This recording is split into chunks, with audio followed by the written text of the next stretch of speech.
ઉદ્યોગ જગતમાંથી એક મોટા સમાચાર સામે આવ્યા છે। દેશના દિગ્ગજ ઉદ્યોગપતિ ગૌતમ અદાણીએ અદાણી પોર્ટ્સ અને સ્પેશિયલ ઇકોનોમિક ઝોન લિમિટેડના એક્ઝિક્યુટિવ ચેરમેન પદેથી રાજીનામું આપી દીધું છે। આ નિર્ણય બાદ તેઓ હવે કંપનીના મેનેજમેન્ટમાં સીધી રીતે સામેલ નહીં રહે। અદાણી પોર્ટ્સ દ્વારા સ્ટોક એક્સચેન્જને આ અંગેની જાણકારી આપવામાં આવી છે। કંપનીએ જણાવ્યું કે બોર્ડ 5 ઓગસ્ટ 2025થી ગૌતમ અદાણીને એક્ઝિક્યુટિવ ચેરમેનમાંથી નોન એક્ઝિક્યુટિવ ચેરમેન બનાવવા માટે મંજૂરી આપી છે, એટલે કે તેઓ હવે નોન એક્ઝિક્યુટિવ ચેરમેન તરીકે કંપનીને માર્ગદર્શન આપતા રહેશે, પરંતુ મેનેજમેન્ટની દૈનિક કામગીરીમાંથી તેઓ દૂર રહેશે।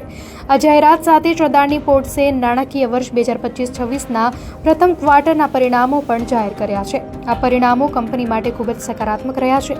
કંપનીએ આ ક્વાર્ટરમાં પોતાનો ચોખ્ખો નફો 6.5% વધારીને રૂપિયા 3,310.60 કરોડનો નોંધાવ્યો છે। આ ક્વાર્ટરમાં કંપનીના નફામાં નોંધપાત્ર વધારો થયો છે। ગૌતમ અદાણીના આ નિર્ણય બાદ ઉદ્યોગ જગતમાં આ અંગે ભારે ચર્ચા ચાલી રહી છે।